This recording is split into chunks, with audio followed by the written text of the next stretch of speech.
तो यहाँ पे सिंपल एक बात समझिए, हम लोग क्या कर रहे हैं सर, आपका मिड पॉइंट थ्योरम के बारे में डिस्कस कर रहे हैं। यहाँ पे प्रूविंग नहीं कर रहे, कुछ नहीं कर रहे, बस मिड पॉइंट थ्योरम क्या बोल रहा है वो बता रहे हैं। क्योंकि मिड पॉइंट थ्योरम आप जानेंगे तो आप जहाँ पे अप्लाई होगा मिड पॉइंट थ्योरम आप इस्तेमाल कर पाएंगे, और अगर नहीं जानेंगे तो इस्तेमाल मतलब क्या कर पाएंगे सर, आपका नहीं कर पाएंगे।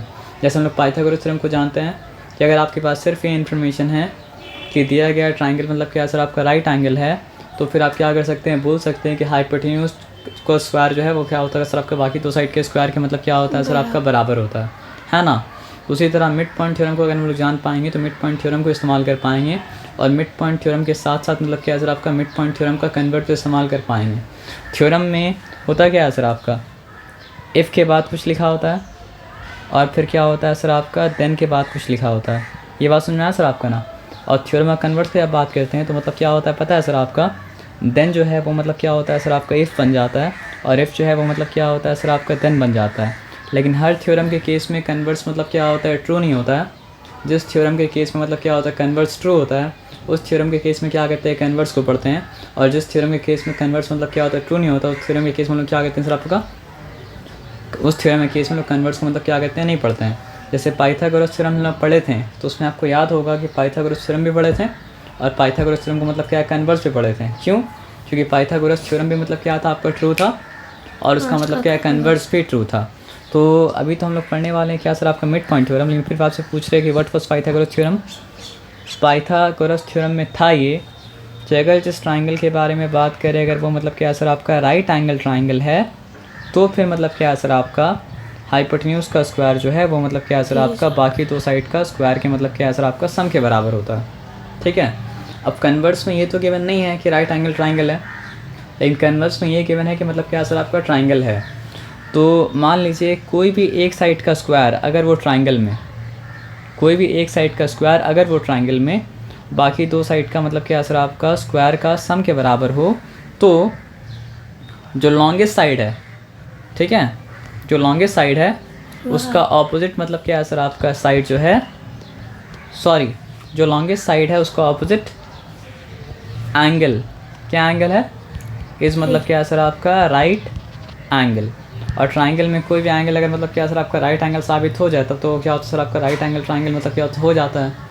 तो पाइथागोरस थ्योरम क्या था, देखिए, इफ़ में राइट एंगल जब था, और देन में क्या था सर, आपका कि हाइपोटेन्यूज का स्क्वायर, परपेंडिकुलर स्क्वायर और पी स्क्वायर के मतलब क्या सर, आपका बराबर है, तो वो क्या था सर, आपका तब वो था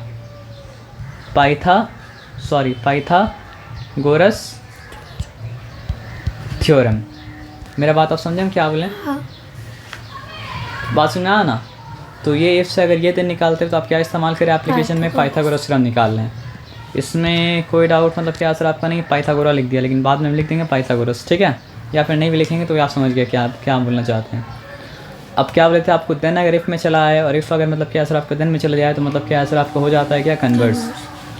तो राइट एंगल ट्राइंगल दिया रहता तब तो पाइथागोरस थ्योरम इस्तेमाल हो जाता ना, लेकिन राइट एंगल ट्राइंगल नहीं दिया हुआ था, दिया हुआ था क्या, एक ट्राइंगल है, और वो ट्राइंगल का हम लोग देखें ना, ऑब्जर्व जब किए तो एक साइड का स्क्वायर बाकी दो साइड का स्क्वायर के मतलब क्या सर, आपका सम के बराबर है।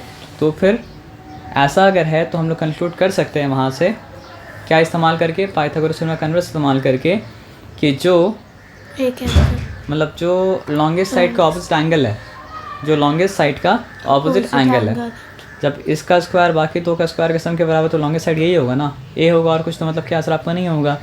तो ए का ऑपोजिट एंगल फिर क्या हो जाएगा सर, आपका राइट एंगल। ये मतलब क्या सर, आपका पाइथागोरस थ्योरम का मतलब क्या कॉन्वर्स हो गया। तो कॉन्वर्स के बारे में याद रहेगा। थ्योरम का इफ अगर देन बन जाए, और थ्योरम का देन अगर मतलब क्या सर, आपका इफ बन जाए, तो आप क्या बना दिए, थ्योरम का कन्वर्स बना दिए। हर केस में क्या होता है सर, आपका थ्योरम का कन्वर्स मतलब क्या होता है सर, आपका ट्रू नहीं होता है। जहाँ पे ट्रू होता है वहाँ पे थ्योरम के साथ थ्योरम का कन्वर्स भी पढ़ाया जाता है, और जहाँ पे ट्रू नहीं होता है वहाँ पे क्या होता है सर, आपका थ्योरम तो पढ़ाया जाता है लेकिन थ्योरम का कन्वर्स नहीं पढ़ाया जाता है। समझिए बात क्या आप लेना। तो फॉर एग्जांपल आपको एक स्टेटमेंट हम दें कि if I am sick I won't कम, ठीक है। तो इफ़ में क्या आ रहा है सर, आपका आई एम सिक, देन में क्या आ रहा है सर, आपका देन भले ही लिखा ना हो, लेकिन यहाँ पे इम्प्लाइड है कि देन मतलब क्या सर, आपका है, यहाँ पे इम्प्लाइड है कि then I won't come, then I won't come. तो इफ़ में है आई एम सिक और देन में क्या है सर आपका आई वोंट कम। तो आप बताइए कन्वर्स क्या होगा इसका? If I am not coming then I am sick. तो क्या ये ट्रू है? हाँ नहीं, ट्रू नहीं है ना सर। कैसे? ट्रू होने से हर केस में ट्रू होना पड़ेगा ना। मतलब अगर हम बीमार हैं तो हम नहीं आएंगे, ये बात तो मतलब क्या है सर आपका ट्रू है। लेकिन अगर हम नहीं आ रहे हैं तो हम बीमारी हैं, ये तो कंफर्म नहीं हो सकते ना। और एक बहुत सारा कारण मतलब क्या हो सकता है सर। समझे बात क्या बोले ना? हाँ।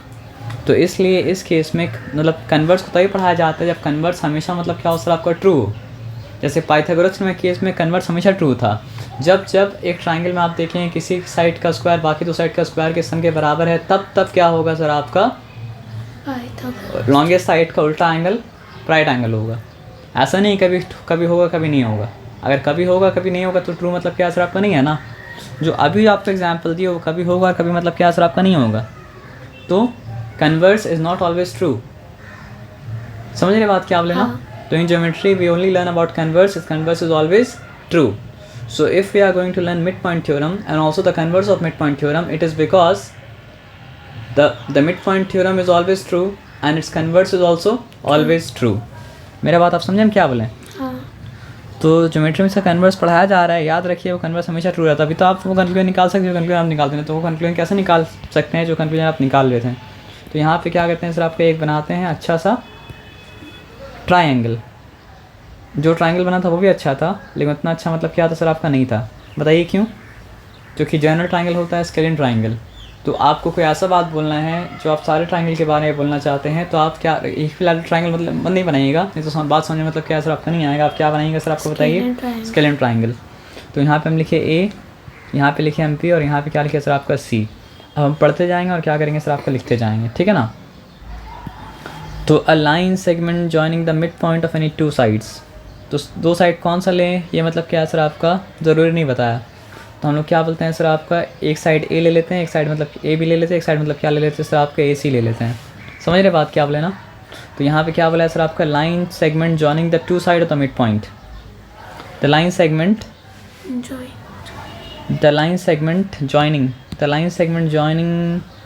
The mid point of any two side of a triangle. तो इसके लिए मिड पॉइंट तो जानना पड़ेगा ना। तो AB का मिड पॉइंट को मतलब क्या ले लिए सर आपका D ले लिए और AC का मिड पॉइंट को मतलब क्या ले लिए सर आपका E ले लिए।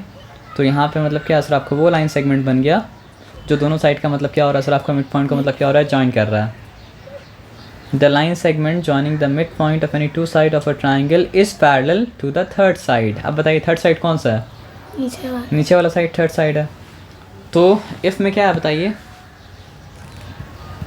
इफ़ में है अगर D और E क्या है सर आपका मिड पॉइंट है, ठीक है?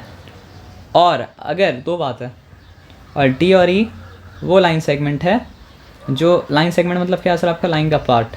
ज्योमेट्री में आपको लाइन में और लाइन सेगमेंट में फ़र्क करना पड़ता है ना।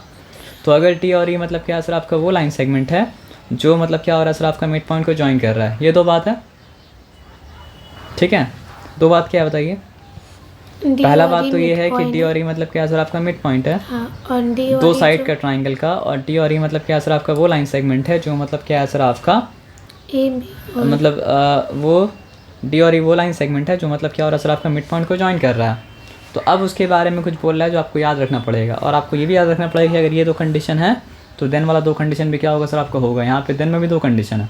देन में पहला कंडीशन क्या है सर आपका कि वो लाइन सेगमेंट जो दो साइड का मिड पॉइंट को जॉइन कर रहा है वो मतलब क्या है सर आपका ट्राइंगल का थर्ड साइड से मतलब क्या होगा सर आपका पैरेलल होगा। लेकिन ये पहला बात है। अब दूसरा भी एक बात है, देखिए क्या लिखा है सर आपका is parallel to the third side and is equal to half of it. तो दूसरा बात ये बोल रहा है कि वो बराबर भी होगा लेकिन पूरे से बराबर नहीं होगा, आधा से बराबर होगा, ठीक है? समझे बात क्या बोले? तो ऐसा नहीं है बस इसी के लिए ट्रू था। मतलब आप ये समझिए कि हम अगर BC का भी क्या करें सर आपका मिड पॉइंट बनाए ना, उसका नाम क्या लेना पड़ेगा सर आपका F रखना पड़ेगा, और फिर वो दोनों को मतलब क्या करें सर आपका जॉइन कर दें, ठीक है? तो फिर पता है क्या होगा, फिर हम ये बोल सकते हैं कि FE जो है वो मतलब क्या सर आपका पैरेलल है किससे सर आपका AB से, ठीक है? और फिर एक और बात क्या बोल सकते हैं सर आपका कि FE जो है वो मतलब क्या सर आपका हाफ ऑफ AB है। अब इसके बाद बताइए और भी एक चीज़ अगर ये दोनों मिड पॉइंट को हम क्या करें सर आपको जोड़ दें, तो फिर हम क्या बोल सकते हैं बताइए? हम ये बोल सकते हैं कि डी एफ जो है वो मतलब क्या है सर आपका पहले तो पैरेलल, डी एफ जो है वो मतलब क्या है सर आपका पैरेलल है, किससे पैरेलल है? ए सी से, ठीक है। और क्या बोल सकते हैं सर आपको बताइए? डी एफ जो है वो मतलब क्या है सर आपका हाफ ऑफ ए सी के मतलब क्या है सर आपका बराबर है। तो मिड पॉइंट थ्योरम से यही कंक्लूजन निकलता है, और कोई कंक्लूजन मतलब क्या होता है सर आपका नहीं निकलता है। तो पता क्या रहना चाहिए आपको? दो साइड का मिड पॉइंट पता रहना चाहिए, और दो साइड का मिड पॉइंट को अगर मतलब दो साइड का मिड पॉइंट पता रहना चाहिए। जैसे इस केस में 2 पॉइंट ये था, इस केस में 2 पॉइंट ये था, इस केस में क्या था 2 पॉइंट ये था। और अगर कोई लाइन सेगमेंट है जो दोनों साइड का मिड पॉइंट को मतलब क्या कर रहा है सर आपका ज्वाइन कर रहा है, तो वो तीसरा साइड से पैरेलल होगा, और तीसरा साइड का मतलब क्या सर आपका हाफ के बराबर होगा। This is mid point theorem and मतलब क्या सर आपका नथिंग एल्स। तो आइए फिर हम लोग क्या कहते हैं सर आपका मिड पॉइंट थ्योरम का कन्वर्स को मतलब क्या कहते हैं सर आपका समझ। तो यहाँ पे बात को ध्यान से मतलब क्या करेंगे सर आपका समझेंगे, ठीक है ना। यहाँ पे क्या बोला है सर आपका? Line drawn through the mid point of one side of a triangle, ठीक है। तो आप ये समझिए कि इफ़ में क्या दिया हुआ है? इफ़ में ट्राइंगल का कोई भी एक साइड का मिड पॉइंट दिया रहेगा। अगला बार में क्या था सर आपको? दोनों साइड का मिड पॉइंट दिया हुआ था। यहाँ पे दोनों साइड का मिड पॉइंट नहीं दिया हुआ, यहाँ पे मतलब क्या सर आपको एक साइड का मिड पॉइंट दिया हुआ है, ठीक है। उसके बारे में क्या बोला है? Parallel to another side. तो गिवन एक और चीज़ है, इतना गिवन है कि एक साइड का मिड पॉइंट है, और गिवन है कि दूसरा साइड से मतलब क्या सर आपका पैरेलल निकला है। मेरा बात आप समझे क्या बोले ना? अब पैरेलल निकला है तो इंटरसेक्ट तो करेगा, आप समझ रहे बात? कहीं ना कहीं तो इंटरसेक्ट करेगा तीसरा साइड को। हाँ। लेकिन ये बोला क्या है पता है सर आपका? सिर्फ इंटरसेक्ट नहीं कर रहा है, थर्ड साइड को मतलब क्या कर रहा है सर आपका? बाइसेक्ट कर रहा है। और थर्ड साइड को बाइसेक्ट करने का मतलब क्या है सर आपका? थर्ड साइड का मतलब क्या है सर आपका? मिड पॉइंट से मतलब क्या है सर आपका? होके गुजर रहा है। मेरा बात समझे क्या बोले ना? तो यहाँ पे देखिए, यहाँ पे ये बता रहा है दो बात। If the line is coming out of the mid point of any side, कोई भी साइड हो सकता है। जैसे वहाँ पे समझ रहे बात क्या बोले ना? हाँ।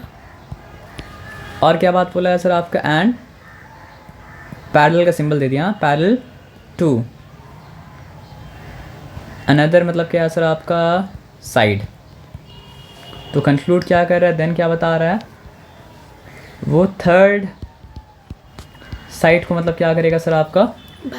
बाइसेक्ट करेगा। एकदम बात समझ में आया ना? तो क्योंकि यहाँ पे इस साइड के बाद पहले किए, फिर इस साइड के बाद किए, फिर इस साइड के बाद किए, इसलिए यहाँ पे मतलब क्या सर आपका? थर्ड साइड है। तो अगर बाइसेक्ट करे तो कहाँ से होते हुए गुजरेगा? नहीं तो जाता रहेगा, ठीक है। लेकिन उसको वहाँ पे हम रोक देंगे तो कहाँ से होते हुए गुजरेगा बताइए हमको आप? मिड पॉइंट से होते हुए गुजरेगा ना। आप समझ रहे बात क्या बोले ना? तो इसका नाम फिर से मतलब क्या था? टी था। इसका नाम मतलब फिर से मतलब क्या था सर आपका? ई था। तो अब फिर से बताइए यहाँ पे गिवन क्या है? यहाँ पे गिवन ये है डी इज़ मिड पॉइंट। लेकिन किसका मिड हमें बताना पड़ता है? अगला बार हम नहीं बताना पड़ता है ना? ए बी, ये गिवन है, ठीक है। और क्या गिवन है बताइए? और गिवन ये है कि डी एफ जो है वो मतलब क्या सर आपका? पैरेलल है किससे सर आपका? बी सी से, ठीक है। तो इससे कंक्लूड हम क्या कर सकते हैं सर आपका? कंक्लूजन ये निकला, अल्टीमेट कंक्लूजन, कि ए एफ और सी एफ बराबर है। ऐसा कैसे बोले हम बताइए? बाइसेक्ट के तो बराबर ही होगा ना सर? ए एफ और सी एफ जब बाइसेक्ट करने मतलब तो इक्वल हाफ में डिवाइड करना, तो ए एफ और मतलब क्या सर आपका? सी एफ बराबर है। और एक कंक्लूजन निकला, क्या निकला सर आपका? F is the mid point of मतलब क्या है सर आपका? ए सी का। ए सी का। तो ये दोनों बात मतलब समझ में आया ना? हाँ। तो ये था आपका मिड पॉइंट, और ये मतलब क्या था सर आपका? मिड पॉइंट मतलब क्या है सर आपका? थ्योरम। तो मिड पॉइंट क्या है सर आपका? अगर आपके पास दो साइड का मतलब क्या है सर आपका? मिड पॉइंट है, तो वो लाइन सेगमेंट जो मतलब क्या हो रहा है सर आपको? दोनों साइड का मिड पॉइंट को ज्वाइन कर रहा है, वो मतलब क्या है सर आपका? थर्ड साइड से, यानी कि थर्ड साइड से पैरेलल भी होगा, और थर्ड साइड का मतलब क्या है सर आपका? हाफ भी होगा। मिड पॉइंट थ्योरम का कन्वर्स क्या है सर आपका? कि अगर आपके पास एक साइड का मिड पॉइंट है, यहाँ पे आपके ऐसे की साइड का मिड पॉइंट है, उस वहाँ से एक ऐसा लाइन निकाले जो मतलब क्या सर आपका? दूसरा साइड से मतलब क्या सर आपका? पैरेलल हो, ठीक है। तो वो तीसरा साइड को मतलब क्या करेगा? दो इक्वल हाफ में बांटेगा, यानी कि बाइसेक्ट करेगा। और जब बाइसेक्ट कर रहा है तो जो पॉइंट से निकल रहा है वो पॉइंट मतलब क्या होगा? मिड पॉइंट होगा। तो आपको मतलब क्या सर आपका? मिड पॉइंट थ्योरम पे मतलब क्या सर आपको समझ में आ गया, और मतलब क्या सर आपका? मिड पॉइंट थ्योरम का कन्वर्स मतलब क्या सर आपका? समझ में आ गया है ना? या फिर आपको दिक्कत है? नहीं दिक्कत है ना? ओके। तो फिर